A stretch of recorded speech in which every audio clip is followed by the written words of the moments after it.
We're so thrilled that you're all with us today. We have a talk about the balloon cutoff, and then we have Martin Matlock coming at noon to talk about railroad pictures that he took on this site. We have 2 birthday parties here. But what I'm really thrilled about is the fact that Gary Heron is with us today. He's a fantastically wonderful volunteer. He's a board member. He's a journalist. He loves steam trains. He showed me some pictures today of when he saw steam trains with his grandpa, and that as a child, so that was not yesterday, but I love those pictures. He's very interested in baseball. We're going to talk about all those subjects today.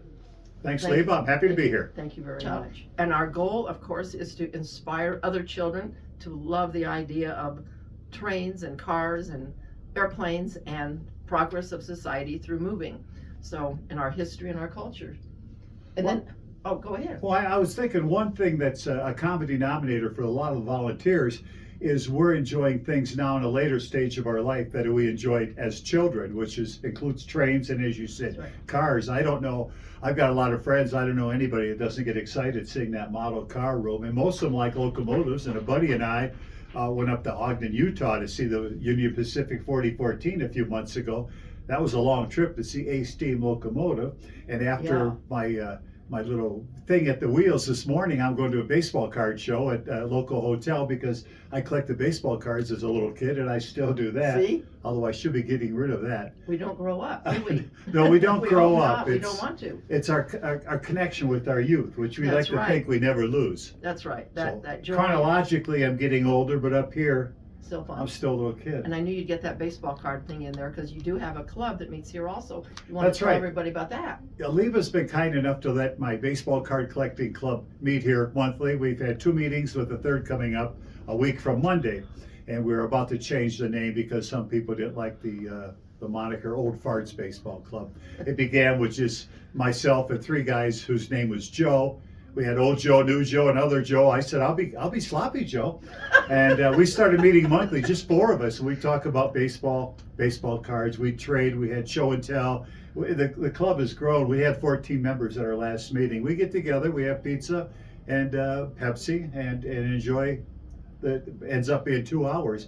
And I thought with the success of this club, I'd try to start another one. So there's one going on now at Paulo Duro Senior Center, which will meet next Friday. Good. And then the following Monday, I'm back here for another baseball card club meeting. So what time is that? Does that meet? That's at noon. This one here next Monday. The not this coming Monday. The 24th is also at noon. Okay. We've been doing a lot of the older guys.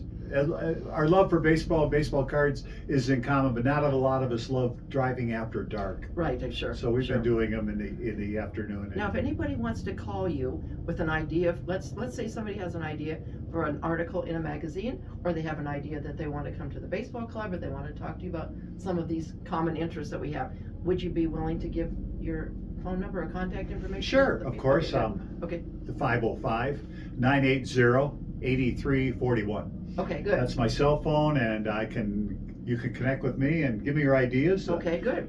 He puts articles on Facebook constantly, and he's just wonderful. And then there's another great connection. His son, Gary's son, is Jesse Heron, who owns the trolley. ABQ trolley. ABQ trolley.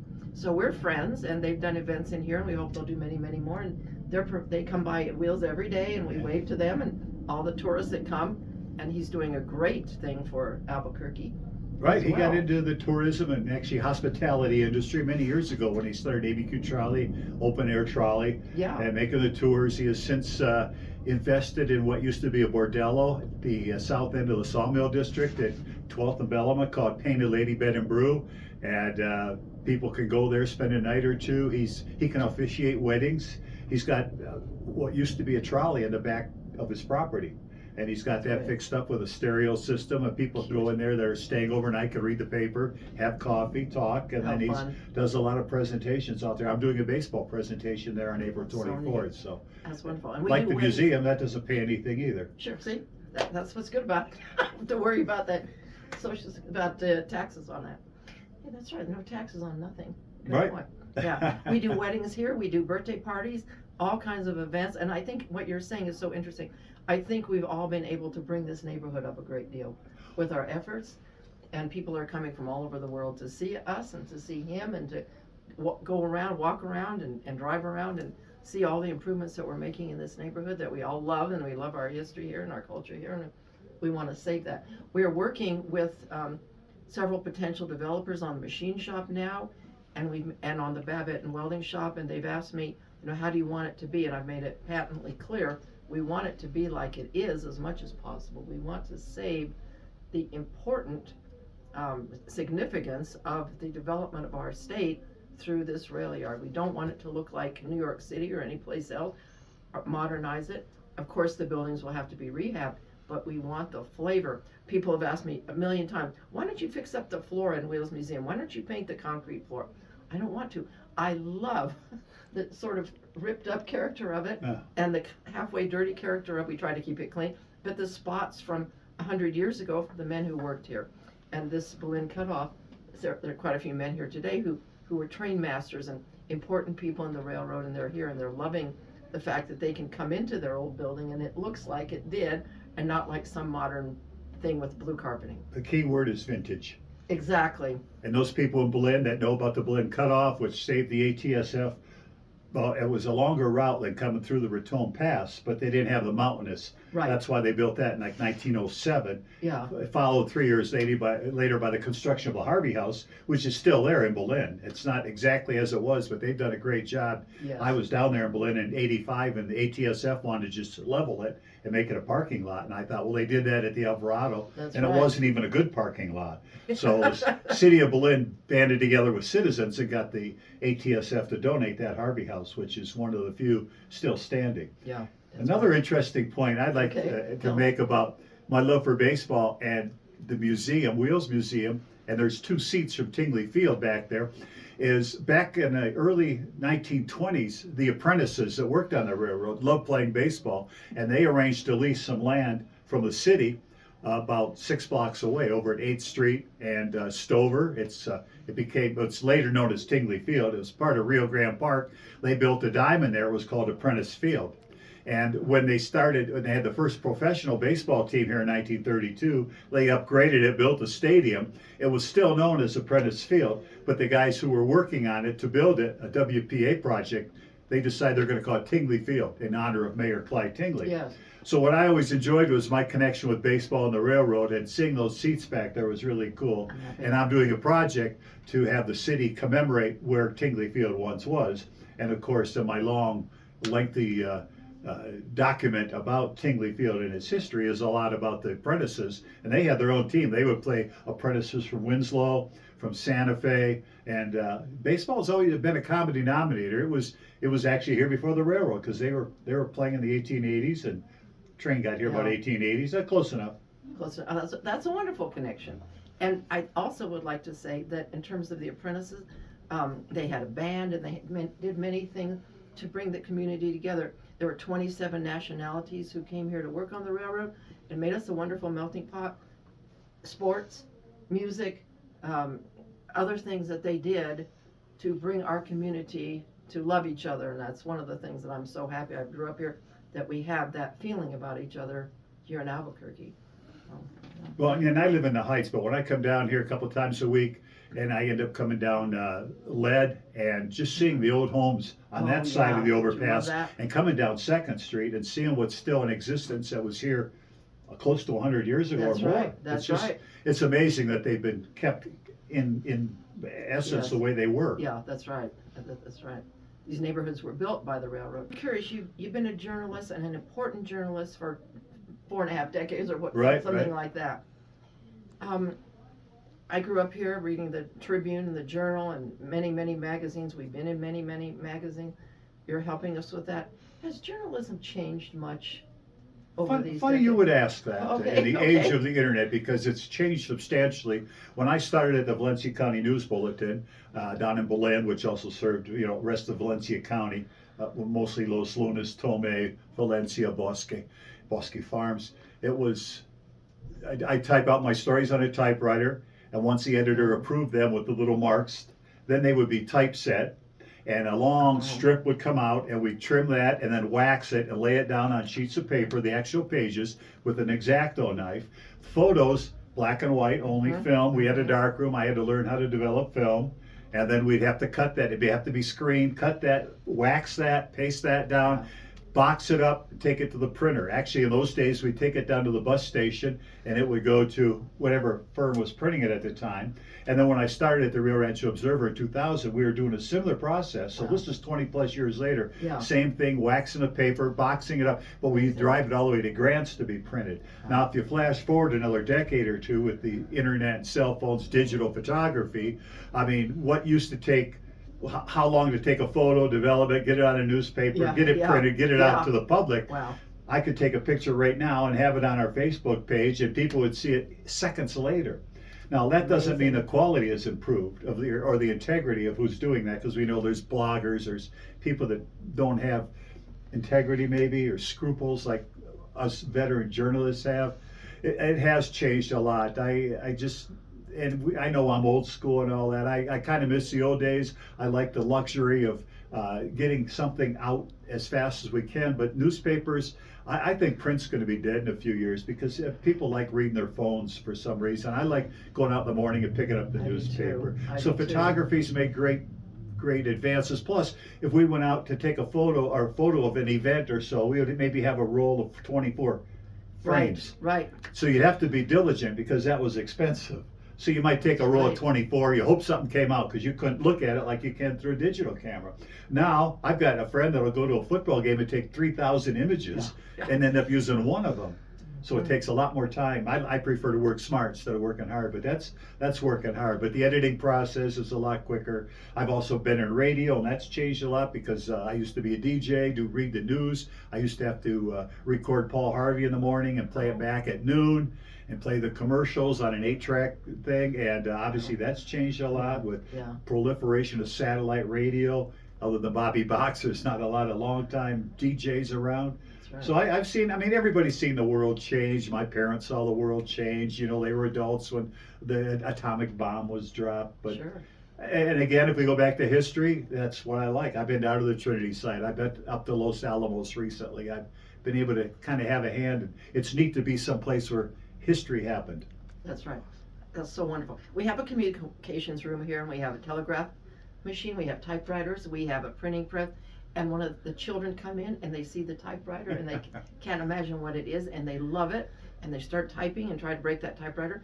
But we have the old Royal typewriter and many old things, and we have old phonograph players and old projectors from 1911. We just got a projector from 1911, and I love what you're saying, to understand how things change and what is better change and what is not better change. And I like it the old way too. I like the old typewriter and the whiteout cream and stuff like that. But now we're on the computer, so it's a different way. And I like paper. I agree with you. I don't want to read it some other way. I want to have the paper. And we have many old copies of paper records here. The other day I had a call from a man who's speaking today, and he said, would you like 37 years of Trains magazine in perfect condition? Wow.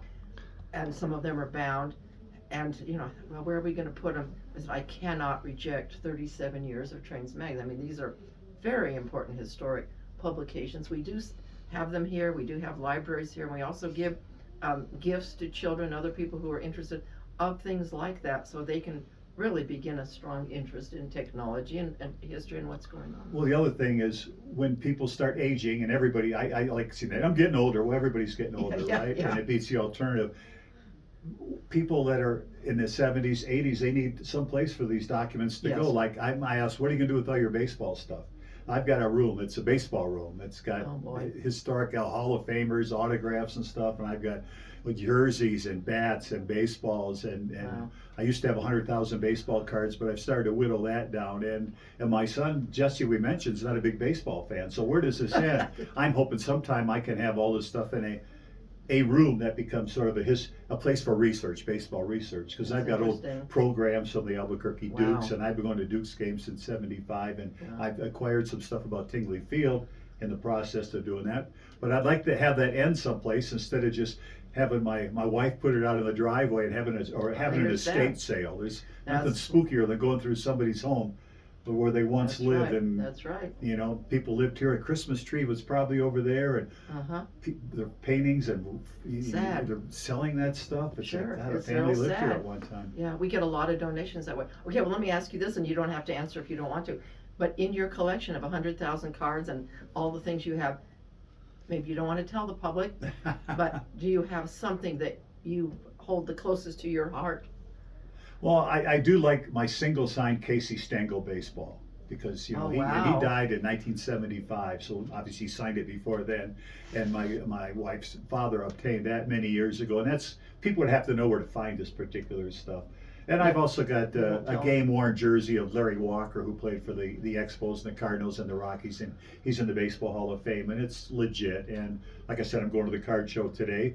I doubt I'll get anything really valuable, because as one of our original members of the baseball club said, he didn't put a big value on stuff like a lot of guys do, a dollar value, because to me, if you have something I want, I have something you want, and we're both happy with an exchange, Sure, of course. that's the bottom line. He Of said, course. really, all this stuff, and just like the museum, there's a lot of valuable stuff. It's about the memories. That's what it is. That's an intangible. That's You can't right. put a price on memories. I agree with you, and I'm working with the city, and they're asking me questions. How do you decide what to take and what not to take? And we kind of have a joke that I'm always in trouble because I take everything it can possibly take that relates to what we're doing, because you don't know what someone's going to fall in love with or what's going to mean the Right. most to somebody. And so if we can possibly take something that's related in some way, we do take it. We're running out of space. That's an issue. When we moved here, people told me, "Oh, Leba, you'll never fill up this building." We have over 10,000 items now, and we're, as I've mentioned, trying to expand to bigger space, because all of these things are heartfelt and loved, and people come in and they cry and they laugh, and it means a great deal to them that we're able to save it for them. Right. Yeah. Oh, it's wonderful to have you here. I cannot thank you enough Oh, for you're welcome. It's your nice to be help, had. your writing, your friendship, your board membership, your ideas, everything that you do. We People, love it. again, if they're interested in either of the old folks baseball club cards, baseball card clubs, 505-980-8341. I'll be giving a talk at the Painted Lady Bed and Brew. That's online on April 24th. I'll be giving a talk here sometime this spring about the history of professional baseball in Albuquerque. Good. So I'll bring down some memorabilia and stuff. So if you Wonderful. like baseball, or if you just like trains and wheels and things, come on down. We're happy to have you. Exactly. Fantastic. Thank you so much. It's great. Oh, You even answered the door. You're certainly welcome. Yeah, I was answering the door. I And I know. just wanted to tell you how I became a volunteer, basically. I was going to ask you that. I was here last September for Railroad Days, and I Okay. came right in this room and asked you, what's the best way to get out there? Oh, You yeah. pointed it out. I think I did a quick run through the museum, Yeah. and I had retired at the end of May, so this was September, and I thought, I really need something to break out of my routine, so I came down to be a volunteer, and I've enjoyed it I'm quite so a bit. happy. I'd recommend that for other people that get into that routine, going to the senior center.